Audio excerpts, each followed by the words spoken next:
This man orchestrated the theft of thousands of luxury cars, amassing a fortune of over $9 million. His unmatched expertise in disguise made these high-end stolen vehicles appear completely legitimate, successfully fooling even the most cautious buyers. He was the mastermind behind a vast international car theft network, employing the most sophisticated methods to effectively erase almost every trace of his heists. So, who is this man? How could one person orchestrate such a complex and expansive operation? Stay tuned as we unravel the story of this criminal legend's identity and the secrets behind his extraordinary heist. In the 1990s, there was a significant increase in the theft of these luxury vehicles, turning it into a true crisis that threatened automotive security in the United States. In response to this growing crime wave, the automotive industry and insurance companies joined forces to tackle this challenge. Their goal was clear: to make luxury car theft an almost impossible task. As a result, every new luxury car now comes equipped with cutting-edge technology, encrypted keys, advanced alarm systems, and engine immobilization techniques that turn the act of stealing them into a dangerous endeavor. These stringent security measures have added an additional layer of protection, transforming each car into a fortified castle resistant to theft attempts. By the late 1990s in Toronto, Canada, a remarkable story unfolded. Despite top-tier security systems and technological advancements of the time, one man found a way to steal hundreds of luxury cars right off the streets. This was no small feat. The local police, especially the auto crimes unit, faced the biggest challenge they had ever seen. This man's operation wasn't just local, it spanned all of Canada and even reached the United States. Every day, luxury cars valued at millions disappeared, and the police were at a loss to stop him. These cars didn't just vanish into thin air. They were shipped from Canada to places all around the world, almost impossible to trace. The method of the thefts particularly baffled the police. The thief used real factory keys, making it extremely difficult for even the most experienced detectives to determine which cars had been stolen.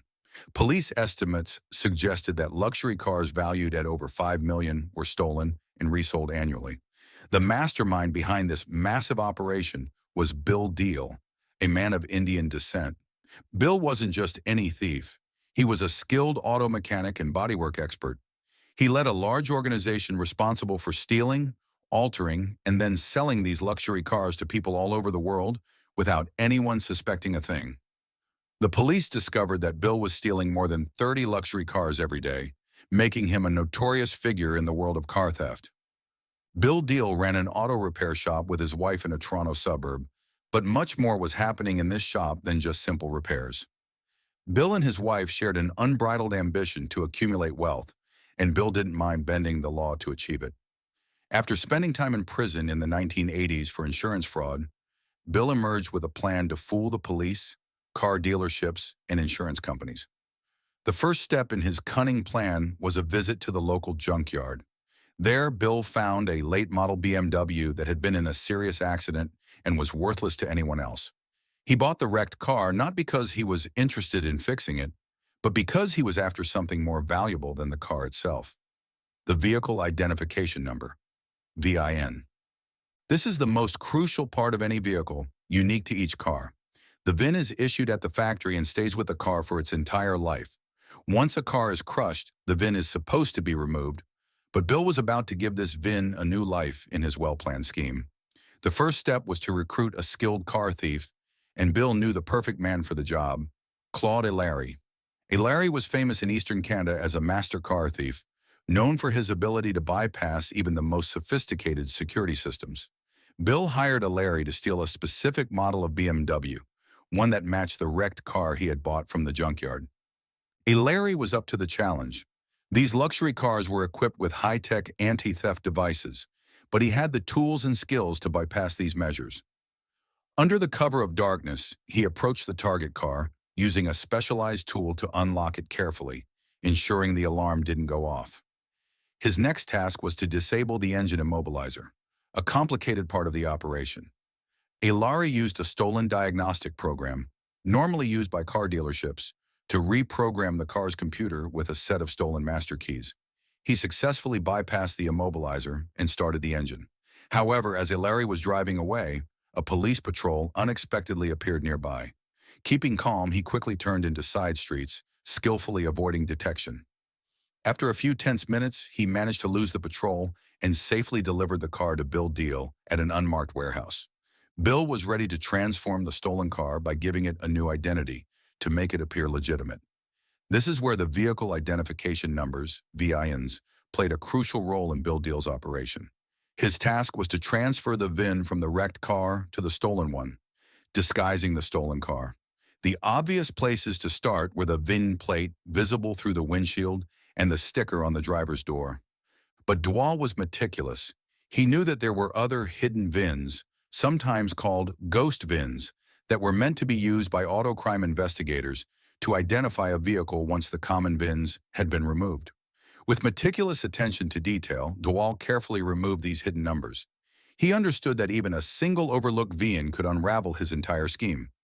Each car required a thorough inspection, with Dwal often spending hours ensuring that no trace of the original identity remained.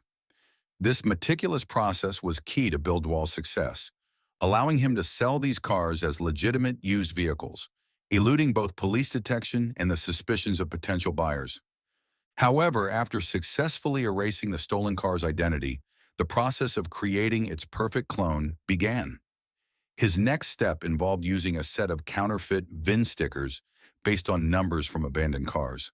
To the untrained eye in the automotive trade, these seemed like just another set of VINs that could be acquired from a counterfeiter capable of producing near-perfect replicas of what the manufacturer issued.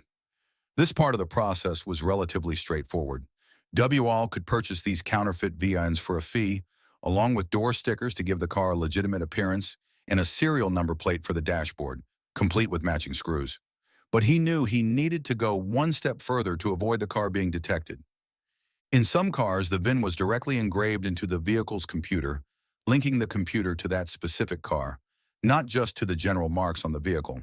Dwal managed to change the car's computer, so that even for a dealer offering a warranty, the stolen car would appear to be an exact duplicate of the vehicle. Dwal's expertise and meticulous attention to detail were remarkable. He didn't just replicate the car's physical aspects, but delved into the vehicle's digital core, ensuring that every aspect, from the visible VINs to the digital signatures within the car's computer systems, matched perfectly. This level of precision made the stolen cars nearly indistinguishable from legitimate ones, even to the most discerning eye. Now, with the stolen car's identity expertly altered, Dwal faced the next critical phase: registering the vehicle with the Department of Motor Vehicles. The challenge here was that the counterfeit VINs didn't come with corresponding documentation. So Dwal had to ingeniously create fake documents to support the counterfeit VIN. With exceptional skill, Dwal crafted a fictitious story for each car. This included fake bills of sale and meticulously prepared vehicle inspection forms to withstand scrutiny. He then successfully registered the cars as legal entities in the vehicle registry. The documentation Dwal assembled was so convincing that it didn't raise any suspicions, allowing him to sell these cars at retail prices. Dwal's operation costs were precise. It cost him around $5,000 to steal a car, approximately $2,500 to buy a VIN package, and an additional $500 to pay someone to reinstall the number. He could then sell these cars at nearly the original value. For example, a Mercedes valued at $80,000 could be sold for just $1,000 less than its market price. This strategy served a dual purpose. It minimized suspicion since the price reduction wasn't drastic and also ensured a quick sale. Dwal's operation wasn't just a theft ring, it was a sophisticated business model that carefully balanced risk and reward. By slightly reducing the market price, he made the cars attractive to buyers while avoiding the red flags that a significantly lower price might trigger.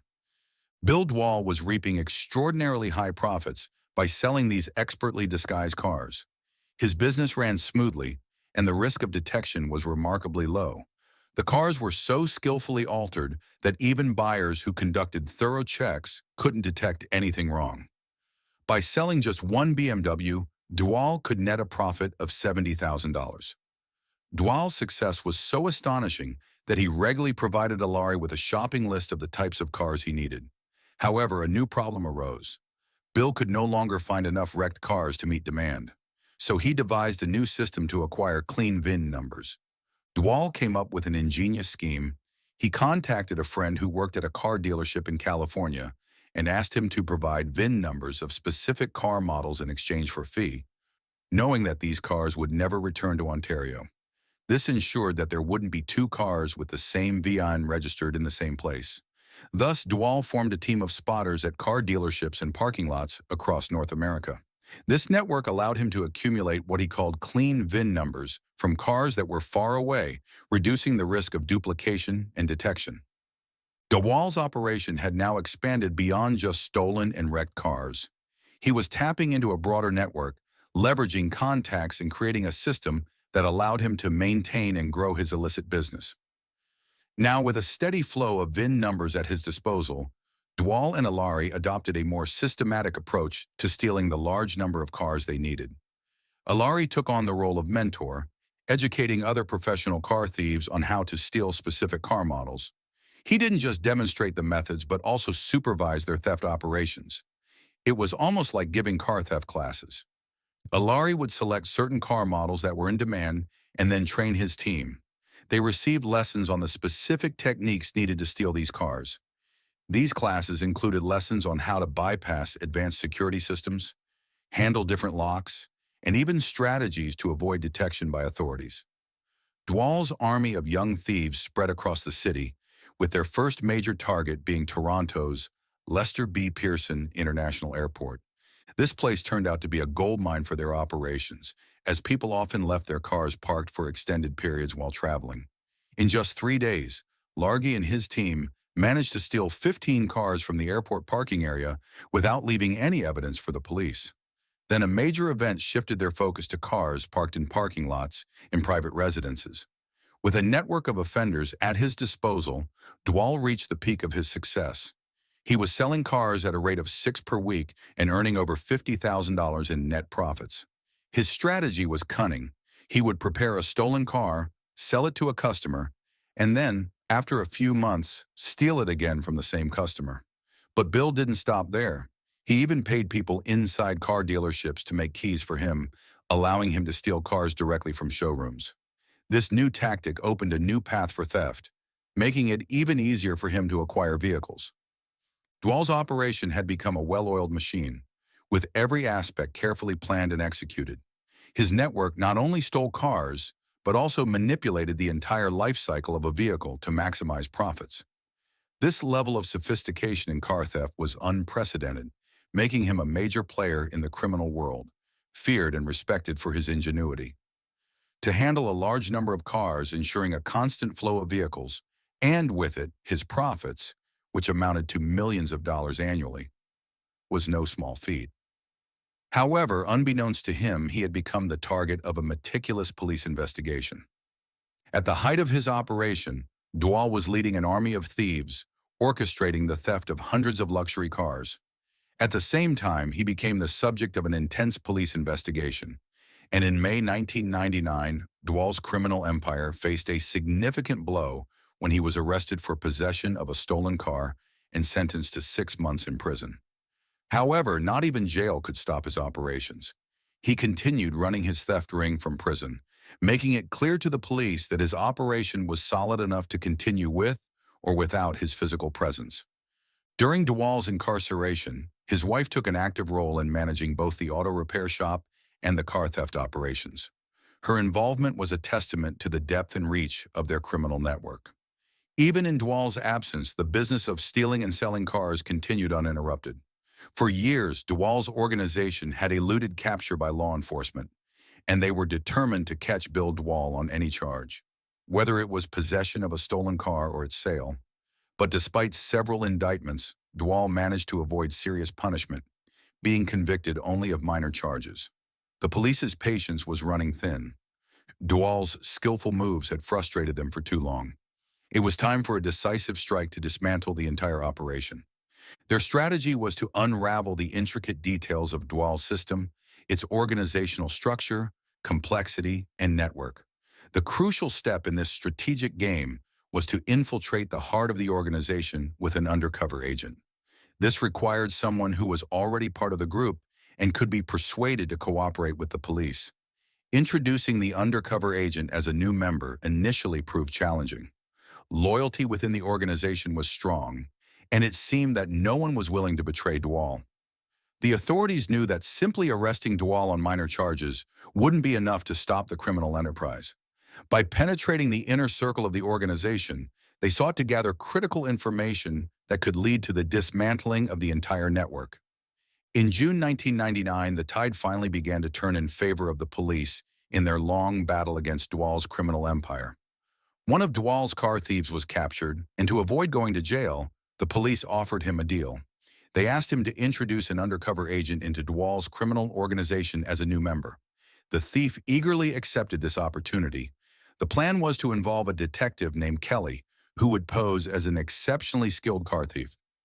To prepare for this undercover operation, Kelly was equipped with a clandestine listening device. On June 25, 1999, Kelly and the thief headed to Flagship Motors in Rexdale, a location known for Dwal's operations. This moment was a significant breakthrough for the police.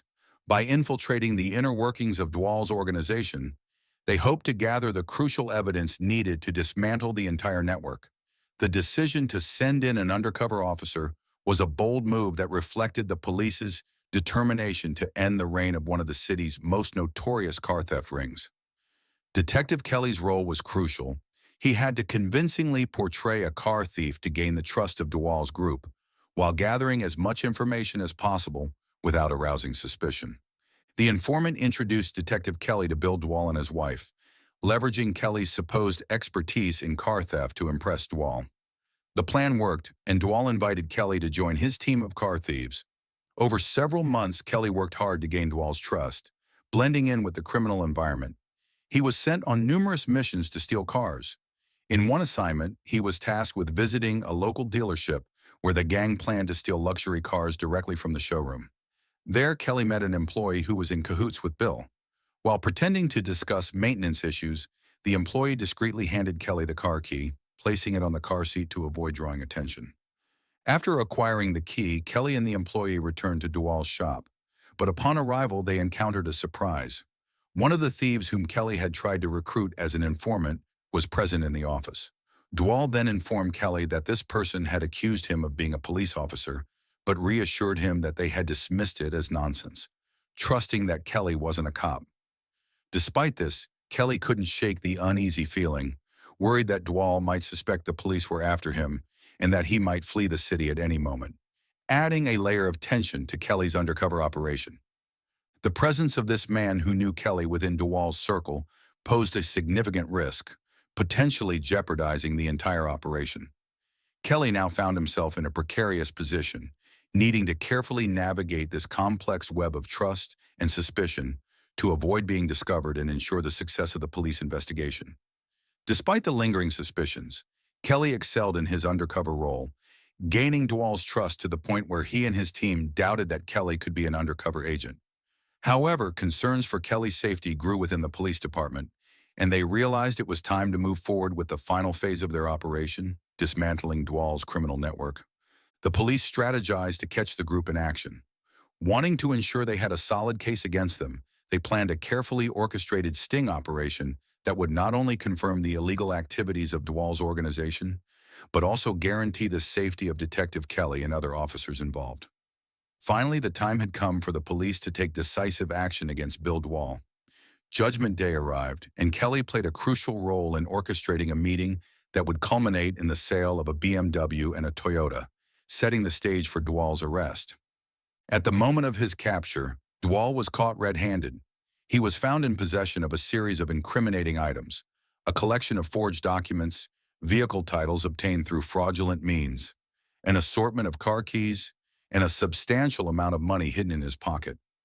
With Dwal now in police custody, the operation took a dramatic turn. In a clever move to maintain the integrity of the undercover work, the police staged Detective Kelly's arrest. They strategically placed him in a cell next to Dwal, orchestrating a scenario where the two could converse secretly. This proximity allowed Kelly to engage Dwal in dialogue, a move designed to extract more information. In the adjacent cells, Dwal, the architect of the vast car theft network, unknowingly confided in Kelly, beginning to instruct him on the narrative to convey to the authorities. unaware of Kelly's true allegiance. This interaction was a critical opportunity for the police to gain a deeper understanding of Dwal's operations and mindset, potentially revealing additional layers of the criminal enterprise he had meticulously built. In court, the accumulated evidence was overwhelming, showcasing Dwal's deep involvement in a wide range of illegal activities. Charges were formally brought against him for operating an organized criminal enterprise. The evidence from recorded conversations and the critical testimony provided by the undercover agent finally closed the legal net around Bill Dwal. At the time of his arrest, Dwal was confronted with the truth. Kelly was not an accomplice but a police officer. The revelation struck Dwal deeply as he immediately understood the gravity of his situation. The trial affected not only Dwal but also his wife and other employees who were implicated in the criminal activities. All were convicted on conspiracy charges related to the car thefts, demonstrating the expansive reach of Dwal's criminal operations. It became clear that Dwal had cleverly integrated his legitimate auto repair business as a front for his illicit activities, employing personnel who played an active role in carrying out his criminal plans. The sentencing was severe, reflecting the seriousness of the crimes committed and marking the end of Bill Dwal's criminal career and his organization. The dual roles in the legal and criminal worlds of Claude Largy, a key player in Dwal's organization and a veteran in the world of car theft, led to his own downfall. After confessing his role in the extensive car theft operations, he was sentenced to 7 years in prison. Largy's confession provided additional evidence of the scope and sophistication of Bill Dwal's criminal network, the mastermind behind 15 years of luxury car thefts and forgeries, who received a significant prison sentence. This verdict marked the end of a long saga of high-end car thefts that had plagued the region for over a decade. Dwal's conviction was a testament to the persistence and dedication of the police force, which had worked tirelessly to dismantle a criminal empire that once seemed untouchable. However, after serving a 10-year sentence, Bill Dwal, undeterred by age or past convictions, apparently returned to his old habits. Despite being 66 years old, he found himself once again in legal crosshairs in January 2022. This time, he was arrested on suspicion of involvement in a luxury car theft ring, an operation that led to the discovery of $1 million worth of stolen vehicles. Although these recent charges against him have not yet been legally confirmed, Dwal quickly faced the consequences, being sentenced to 6 months in prison, a sentence he served, finding himself free once more. Reflecting on Bill Dwal's extensive and sophisticated car theft operation, several intriguing theories have emerged, sparking further contemplation and debate. One of these theories suggests that Dwal's success in evading law enforcement for so long might not have been possible without help from within the system. The speculation about the complicity of corrupt officers raises serious concerns about the integrity of the institutions meant to protect against such crimes. It suggests a deeper systemic problem within law enforcement agencies, where internal corruption can allow criminal rings to thrive. Another compelling theory suggests that despite being the face of the operation, Dwal might have been merely a smaller component of a much larger and more intricate criminal organization. This perspective opens up the possibility of an extensive network operating in the shadows, with Dwal being just one of many cogs in a vast machine. If true, this implies that the problem of luxury car theft rings is far more widespread and organized than previously thought, potentially spanning entire cities or even countries. What do you think? Could there have been internal corruption or even a larger network involved in his extensive car theft operation? Share your thoughts in the comments section below. Additionally, if you found this story intriguing and want to hear more similar stories, don't forget to like and subscribe to the channel.